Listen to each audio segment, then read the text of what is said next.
लाखाचा फोन घेतलाय म्हणजे कामं पण मागा तू लाखासारखीच करायची असं म्हणत बापूसनं पाठवलं दार धरायला. नमस्कार, आलोय बघा इकडं दार धरायला. दार म्हणजे आपल्या जोंधळ्याला पाणी द्यायचं आहे. मग आलो पाणी द्यायला. पाणी देऊन दोन्ही साऱ्यावर पाणी लावून मस्तपैकी आपण निघालो की जेवायला. मग काय आलो घरी मम्मीने केलं होतं दोडक्याचं कालवण आणि चपात्या.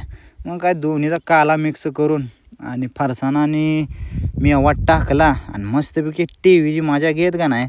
कांदा बिंदा मस्तपैकी हात हाणला की जेवणाचा ताव. जेवण करून आलतो माघारी तर ही चुलत्याचं वासुर आहे. करंट कसा आहे नादखोळा 2 महिन्याचा आहे हो.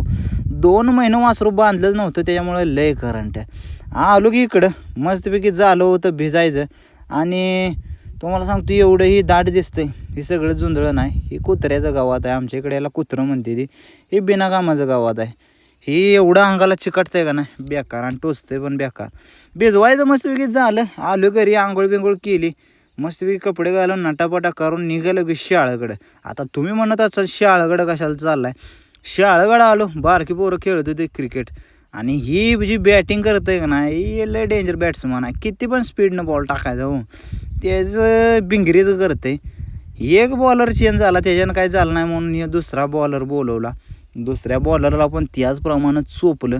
मग काय झालं क्रिकेटची मॅच बीच बघून आलो घरी. जेवण बिगरी केलं आणि आलो गावातून पान बिन घेऊन बॅटरी घेऊन बुटं बिटं गाठली निघालो की सुंदरीला घेऊन शेतात.